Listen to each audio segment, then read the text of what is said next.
આજે આપણે unit number 2 read 2 shaper shaped poem છે.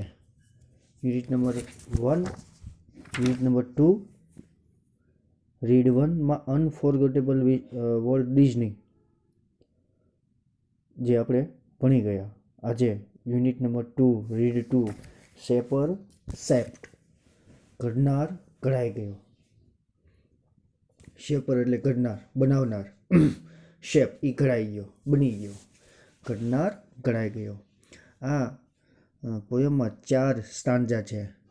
હરીન્દ્રનાથ ચટ્ટોપાધ્યાયે આ પોયમ લખી છે.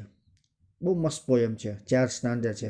લેસન હોય તો પેરેગ્રાફ હોય, પોયમ હોય તો સ્ટાન્જા હોય. એમાં 4 સ્ટાન્જા છે. બહુ મસ્ત લેસન છે. શું કહે છે આ કવિતામાં? તો કે આપણી કેટલીક શરૂઆતની અણસમજણની માન્યતાઓ અને કાળક્રમે સાચી વાતનું ભાન થતાં તેમાં આવેલા બદલાવની સૂચક વાત કરે છે. આપણે કોઈ અનુભવ થયો હોય શરૂઆતની, કેટલીક કોઈ કામ શરૂ કરીએ, એની શરૂઆત કરીએ, થોડીક અણસમજણની માન્યતાઓ થાય, થોડુંક ન સમજાય, અને સમય પ્રમાણે સાચી વાતનું ભાન થાય અને તેમાં થયેલા બદલાવની અહીંયા આ પોયમમાં વાત થયેલી છે. ફરીથી એકવાર કે કોઈ પણ કામની આપણે શરૂઆત કરવી હોય, કોઈ પણ કામ હોય, કોઈ પણ વાત હોય, આપણને ખબર ન હોય, શરૂઆતની ખબર ન હોય, અણસમજણ થઈ હોય, સમય પ્રમાણે પછી એ વાતનું ભાન થાય. ખબર આપણને એમ થયું હોત કે જો અત્યારે પહેલેથી વાંચી લીધું હોત તો સારું હોત. પહેલેથી નથી વાંચ્યું એટલે એ સમય ભૂતકાળ થઈ ગયો છે, પણ પહેલેથી વાંચી લીધું હોત તો સારું હોત એમ. અને પછી જે ભાન થાય, અત્યારે તમને જે ભાન થાય કે ઓહો હવે તો 4 મહિના 5 મહિના જ રહ્યા, હવે જે ભાન થાય તે સૂચવતું આ એક વાત આ કાવ્યમાં કરવામાં આવી છે. પહેલા સ્ટાન્જામાં એવું કહે છે કે એક સમયે, કવિ કહે છે કે એક સમયે હું માટીને ધારું તેમ ઘડી શકું એવો હું એક કુંભાર હતો. એવો વહેમ ધરાવતો હું એક કુંભાર હતો. શું કહે છે કવિ? કે હું કુંભાર હતો, કે માટીને ધારું તેમ ઘડી શકું એવો એક વહેમ ધરાવતો કુંભાર હતો. અને સમય જતાં એને ભાન થાય છે, સ્વીકારે છે કે હું ઘડવૈયો નથી પણ માત્ર ઘડનાર માટી જ છું.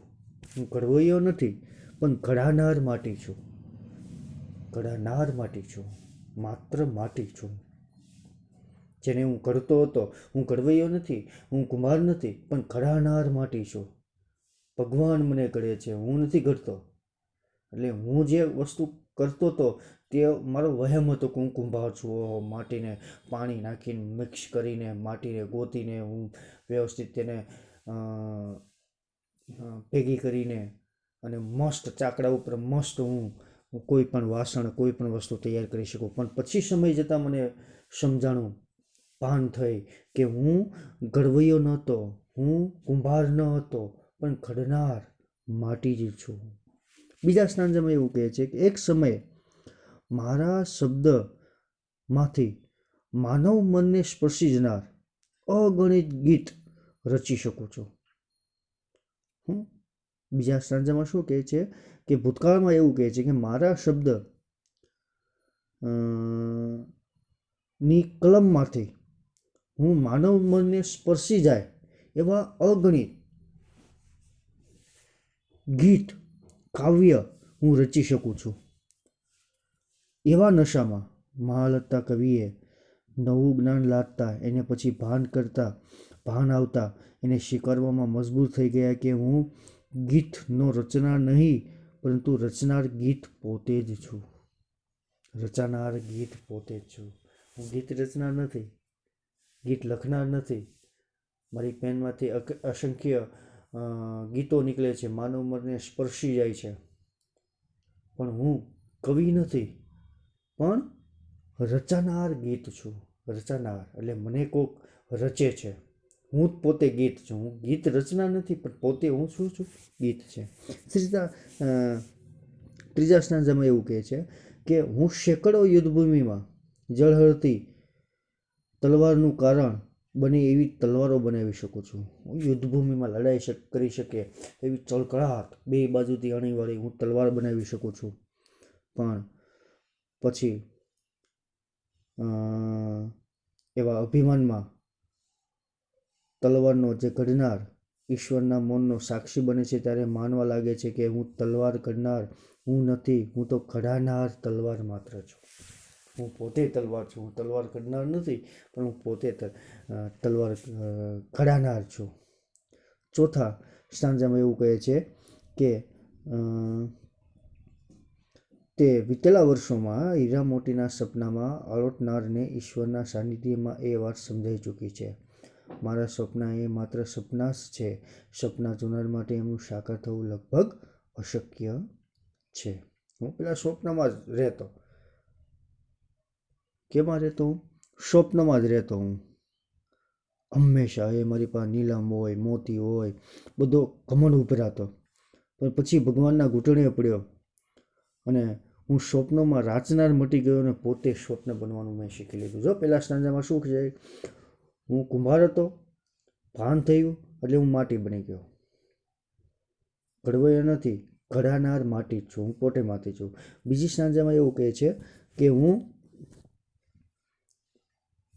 કવિ હતો, પણ કવિ નહીં, હું કાવ્ય બની ગયો. ભાન થઈ એટલે હું પોતે જ કાવ્ય છું. ત્રીજામાં શું કહે છે, હું તલવાર બનાવનાર હતો, પણ તલવાર મટી ગયો. તલવાર બનાવનાર મટી ગયો, પોતે તલવાર બની ગયો. ચોથામાં એવું કહે છે, હું સ્વપ્નમાં રચનાર હતો, પણ સ્વપ્નમાં રચનારની બદલે હું પોતે જ સ્વપ્ન બની ગયો. આ વાત આ કાવ્યમાં કહેવામાં આવી છે. ભાષાંતર કરીએ. Shaper shape. In days gone, વિતેલા દિવસોમાં, ભૂતકાળમાં. ઇન ડેઝ ગોન એટલે શું? ભૂતકાળમાં. I use to be a potter, હું એક કુંભાર હતો. હું એક કુંભાર હતો. Who would feel his fingers and mould the yielding clay. Mould આકાર આપવો, ઘાટ આપવો. ઇલ્ડિંગ વાળીને ઘાટ આપી શકાય, લચીલું, પોચું. બરોબર કે હું ભૂતકાળમાં હું એક કુંભાર હતો.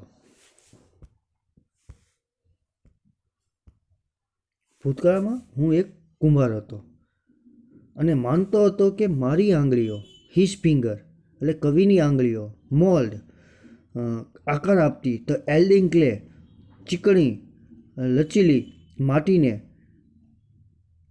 The patterns on his wheels ચાકડા પર જુદા જુદા ઘાટ આપી શકે છે. કોણ? કવિ. કવિ શું માનતો હતો? એ ભૂતકાળમાં હું એક કુંભાર હતો અને માનતો હતો કે મારી આંગળીઓ લચીલી ઇલ્ડિંગ ક્લે લચીલી માટીને પેટર્ન્સ ઘાટ આપો, ઓન હિઝ વ્હીલ તેના ચાકડા ઉપર જુદા જુદા ઘાટ આપી શકે છે. એવું કોણ માનતું હતું?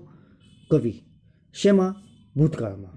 બટ જો અહીંયા વિરોધાભાસ આવ્યું. ભૂતકાળમાં શું માનતો હતો? કે હું એક કુંભાર છું, હું એક કુંભાર હતો અને મારી આંગળીઓ જે છે એ લચીલી માટીને ચાકડા ઉપર જુદા જુદા આકાર ઘાટ આપી શકે છે. બટ વિરોધાભાસ. પરંતુ now through wisdom lately won. Wisdom ડહાપણ, લેટલી વોન પાછળથી પ્રાપ્ત થયું, પણ હવે પાછળથી પ્રાપ્ત ડહાપણથી that pride has died away. તે ગર્વ ઉતરી ગયો છે. હવે પછી ભાન થાય કે હું તો ભાઈ કુંભાર નથી. સમજાઈ ગયું? પછી અનુભવ થયા, જુદા જુદા અનુભવ થયા કે હું તો કુંભાર નથી, એવું પાછળથી ડહાપણ થયું. I have ceased to be the potter. Ceased અટકી જવું, મરી જવું. હવે ઘડવૈયો મટી ગયો છું. હવે હું ઘડવૈયો અટકી ગયો છું. હવે હું ઘડવૈયો મરી ગયો છું, મટી ગયો છું. And have learn to be the clay. અને માટી બનવાનું શીખી લીધું છે. પોતે હું માટી. કેમ? કુંભાર જે છે એ શું કરે? પેલા માટી લાવે, માટી ગોતે, એમાં પાણી મિક્સ કરે, પછી એને બાંધે, લોટ બાંધતા હોય એમ મિક્સિંગ કરે, પાણી નાખે, બરાબર, જુદી જુદી વસ્તુઓ એ માટીમાં ઉમેરે અને જુદી જુદા વાસણો ઉપર એ આ ચાકડા ઉપર મૂકે અને જુદા જુદા માટીના વાસણો વગેરે વગેરે બનાવે. એટલે કે હું કુંભાર નથી. હું મારા મનમાં એવો વહેમ હતો કે હું કુંભાર છું. નહીં, હું કુંભાર મટી ગયો. પાછળથી ડાપણ આવ્યો એટલે હું કુંભાર મટી ગયો. પોતે હું માટી બની ગયો. એટલે ભગવાન ઉપર છોડી દીધું. હે ભગવાન, હું જ માટી, ઘડવૈયો ને કુંભાર ને હું માટી. તમે તમારે જે કરવું હોય તે કરો. મને લઈ જાઓ. કોઈ કુંભાર આવે, મને ગોતે, હું માટી બની જાઉં, પછી લઈ જાય. બરાબર છે. એ પછી એમાં પાણી નાખે, જે મિક્સ કરવું હોય પછી મને બનાવે. એટલે એ કોને કહે છે? ભગવાનને કહે છે કે ભગવાન, હું કુંભાર નથી, હું માટી બની ગયો છું. તમે જ હવે મને જેમ વાળો એમ વળીશ. સમજાય છે? એટલે આ પહેલી સ્ટાન્જા હતી. ફરીથી એકવાર કે ભૂતકાળમાં, કવિ કહે છે કે ભૂતકાળમાં હું એક કુંભાર હતો. માનતો હતો કે મારી આંગળીઓ લચીલી માટીને ચાકડા પર જુદા જુદા ઘાટ આપી શકે છે. પરંતુ હવે પાછળથી પ્રાપ્ત થતા દાપણથી જાણ્યું કે એ ગર્વ ઉતરી ગયો છે. હવે ઘડવૈયો મટી ગયો છું અને માટી બનવાનું શીખી લીધું છે. બીજું stanza. In other days I use to be a poet. ગત દિવસોમાં, એટલે કે ભૂતકાળમાં જ તે. ઇન ડેઝ ગોન એટલે શું થાય? ભૂતકાળમાં. ઇન અધર્સ ડેઝ ગયા દિવસોમાં, વીતેલા દિવસોમાં. ઇન અધર્સ ડેઝ વીતેલા દિવસોમાં. I use to be a poet, હું એક કવિ હતો. થ્રુ વૂઝ પેન, કે જેની કલમમાંથી, વૂઝ જેની, કે જેની, થ્રુ દ્વારા, જેની કલમ દ્વારા, ઇન્યુમરેબલ સોંગ્સ વુડ કમ, અસંખ્ય કાવ્યો આવતા હતા, ઉતરતા રહેતા. કે જેની પેનમાંથી અસંખ્ય કાવ્યો, ઇમ્યુરેબલ અસંખ્ય કાવ્યો વુડ કમ ઉતરતા રહેતા. To win the heart of men, કે જેમનાથી માનવોના દિલ જીતી લેવાતા. કવિ શું કહે છે કે ભૂતકાળમાં, ગયા દિવસોમાં, ઇન અધર દેશ એટલે ગત દિવસોમાં, હું એક કવિ હતો અને જેની કલમમાંથી, કવિની કલમમાંથી વૂઝ કે જેની કલમમાંથી અસંખ્ય કાવ્યો ઉતરતા રહેતા. To win the hearts of men, કે જેમનાથી માનવોના દિલ જીતી લેવાતા. શું કહે છે કે પહેલાં હું એક કવિ હતો અને હું એક કવિ હતો અને મારી પેનમાંથી, જેની કલમમાંથી અસંખ્ય ગીતો નોટબુકમાં ઉતરતા. અસંખ્ય ગીતો. બરાબર. અને જેમનાથી હું માનવોના દિલ જીતી લેવાતા. બટ નાવ, જો વિરોધાભાસ આવ્યો. ભૂતકાળમાં ગયા ગત દિવસોમાં એ શું હતા? એક કવિ હતા અને જેની પેનથી તેના અસંખ્ય ગીતો, અસંખ્ય કાવ્યો ઉતરતા રહેતા, કે જેમનાથી માનવોના દિલ જીતી લેવાતા. બટ નાવ, પણ હવે વિરોધાભાસ. થ્રુ ન્યૂ ગોટ નોલેજ, નવા મળેલા જ્ઞાનથી, which I had not had so long, which કે જે, આઈ had not had so long, કે જે અત્યાર સુધી લાદ્યું ન હતું, જે અત્યાર સુધી ખબર ન હતી. વિચ પેન માટે, પેન માટે છે કે which I had not had so long, કે જેની મને અત્યાર સુધી ખબર ન હતી, મને અત્યાર સુધી લાદ્યું ન હતું. I have ceased to be the poet, હું કવિ મટી ગયો છું. And have learn to be the song, અને ગીત, કાવ્ય બનવાનું શીખી લીધું છે. ભૂતકાળમાં કે કવિ શું કહે છે કે હું ગત દિવસોમાં હું એક કવિ હતો અને જેની કલમમાંથી અસંખ્ય કાવ્યો ઉતરતા રહેતા, અને કે જેમનાથી હું માનવોના દિલ જીતી લેવાતા. હું ગીત લખતો, ઓહો, બધા ગાતા. કેમ બધાને ગીત ગાવા ગમે ને? ઓહો, કુમાર સાનુ, અલકા યાજ્ઞિક ને. બરાબર છે. પણ પછી એમને ભાન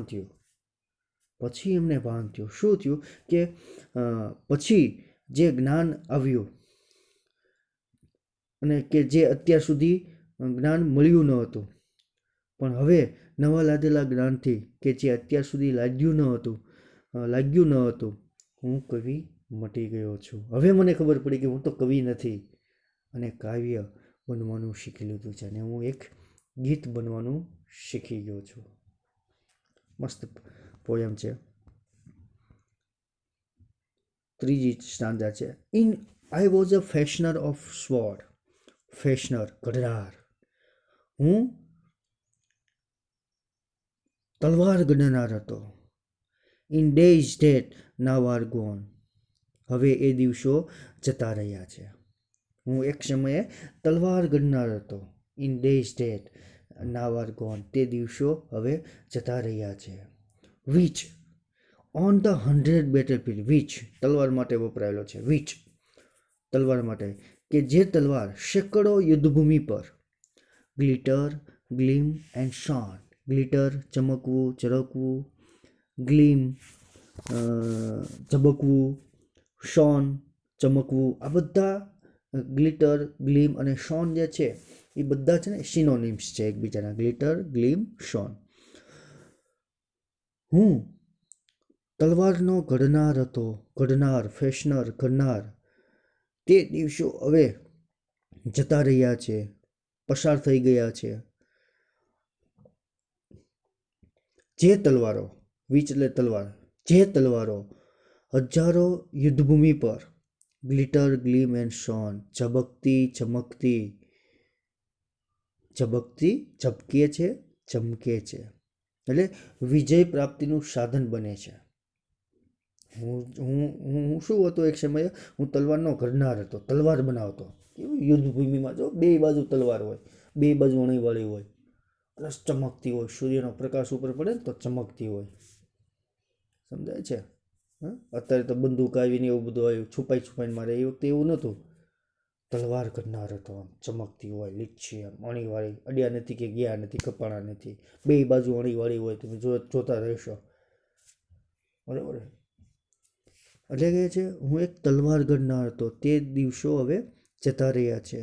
જે તલવાર, વિચ તલવાર માટે, જે તલવાર હજારો યુદ્ધભૂમિ પર, સેંકડો યુદ્ધભૂમિ પર ઝબકી છે, ચમકી છે. હું એવી તલવાર બનાવનાર હતો જે વિજય પ્રાપ્તિનું સ્થાન બની છે. ગ્લિટર, ગ્લીમ એન્ડ શોન, ઝબકી છે, ચમકી છે, વિજય પ્રાપ્તિનું સાધન બની છે. But now that I am brimming with the silence of the road. Brimming with, પણ હવે the silence of the road. brimming એટલે છલકાવું, પણ હવે મારામાં છલકાય છે ઈશ્વરની એ શાંતિ. the silence of the Lord. હવે મારામાં છલકાય છે ઈશ્વરની એ શાંતિ. I have ceased to be a sword maker. હું તલવાર ઘડનાર મટી ચૂક્યો છું, તલવાર બનાવનાર મટી ચૂક્યો છું. and have learned to be the sword. અને તલવાર બનવાનું શીખી લીધું છે. હું પોતે જ તલવાર. સમજાય છે? શું કહે છે કે ગયા દિવસોમાં એક સમયે હું તલવાર ઘડનાર હતો. જે દિવસો હવે વહી ગયા છે. જે તલવારો સેંકડો યુદ્ધભૂમિ પર ઝબકી છે, ચમકી છે, વિજય પ્રાપ્તિનું સાધન બની છે. પણ હવે મારામાં છલકાય છે ઈશ્વરની એ શાંતિ. બસ મને શાંતિ જોઈએ છે. બધું મેં મૂકી દીધું. મારી તલવારથી સેંકડો લોકો મરી ગયા, લૂલા લંગડા થયા. હું તલવાર જે બનાવતો એમાંથી. પણ હવે બસ મારામાં છલકાય છે ઈશ્વરની એ શાંતિ કે હું આજે તલવાર ઘડનાર મટી ચૂક્યો છું અને મેં તલવાર બનવાનું શીખી લીધું છે. In bygone times. બાયગોન વીતેલા, પસાર થઈ ગયેલા, વીતેલા વર્ષોમાં. I use to be a dreamer. હું એક સ્વપ્નમાં રાચતો રહેતો. ડ્રીમર. સ્વપ્નમાં નકરા વિચાર જ આવે રાખે એમ. who would hurl on every side and insolence on emerald and pearl. શું કહે છે કે વીતેલા વર્ષોમાં હું સ્વપ્નમાં રાચતો રહેતો અને મારો એન્ડ વુ એટલે ડ્રીમર, કવિ પોતે.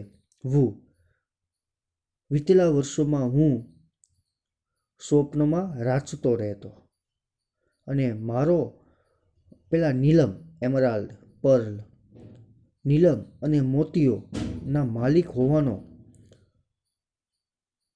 હોવાનો અહંકાર સતત ઉભરાતો રહેતો. ઓન એવરી સાઈડ, ઓન આઇસોલેન્સ, દરેક જગ્યાએ મને ઇન્સ્યોલન્સ અહમ મારો સતત ઉભરાતો રહેતો. શું કહે છે કે વીતેલા વર્ષોમાં હું સ્વપ્નમાં રાચતો હતો અને મારો પેલા નીલમ અને મોતીઓના માલિક હોવાનો ઘમંડ સતત ઉભરાતો રહેતો. ઓહો, મારી પાસે કેટલા નીલમ, મારી પાસે કેટલા મોતી, બરાબર છે. તે મોતીઓનો માલિક હોવાનો ઘમંડ સતત મને ઉભરાતો રહેતો. But now that I am kneeling at the feet of the Supreme. kneeling એટલે ઘૂંટણે પડવું. પણ હવે હું ઘૂંટણે પડું છું. at the feet of the Supreme, તે સર્વશક્તિમાનના ચરણોમાં, તે ભગવાનના ચરણોમાં. I have ceased to be the dreamer. હું સ્વપ્નમાં રાચનાર મટી ગયો છું. and have learned to be the dreamer. અને સ્વપ્ન બનવાનું શીખી લીધું છે. શું કહે છે કે ભૂતકાળમાં વીતેલા વર્ષોમાં હું સ્વપ્નમાં રાચનાર હતો, સ્વપ્નમાં જ રચતો રહેતો, સ્વપ્ન જ જોતા રહેતો અને મારી પાસે જે નીલમ હતા, મોતીઓ હતા, એ માલિક હોવાનો કમાન્ડ સતત મને ઉભરાતો રહેતો. પણ હવે હું ઘૂંટણે પડું છું આ ભગવાનના ચરણોમાં. એટલે હું સ્વપ્નમાં રાચનાર મટી ગયો છું અને સ્વપ્ન બનવાનું મેં શીખી લીધું છે. આ સ્ટાન્જા છે. ભૂતકાળની વાત કરવામાં આવી છે, બરાબર છે. ભૂતકાળમાં કવિને જે અનુભવ થયા છે એ અનુભવથી તે જે બદલવાની વાત જે છે તે કરી છે અહીંયા. તો વિદ્યાર્થી મિત્રો, પહેલા સ્ટાન્જામાં એ કુંભાર હતો, કુંભાર મટીને માટી બની જાય છે. બીજા સ્ટાન્જામાં જે કવિ હતો, કવિ બનીને ગીત બની જાય છે, કવિ મટીને ગીત બની જાય છે. ત્રીજા સ્ટાન્જામાં તલવાર ઘડનાર હતો, તે તલવાર ઘડનાર બનીને પોતે તલવાર બની જાય છે. અને ચોથા સ્ટાન્જામાં સ્વપ્નમાં રચનાર હતો, હંમેશા સ્વપ્ન જોતા હોય છે, પણ સ્વપ્નમાં રાચનાર મટી જાય છે અને પોતે સ્વપ્ન બનવાનું શીખી લે છે. તો વિદ્યાર્થી મિત્રો, અહીંયા આપણી આ પોયમ થાય છે પૂરી. નેક્સ્ટ લેક્ચરમાં આપણે નવા લેસનનો અભ્યાસ કરીશું. આભાર.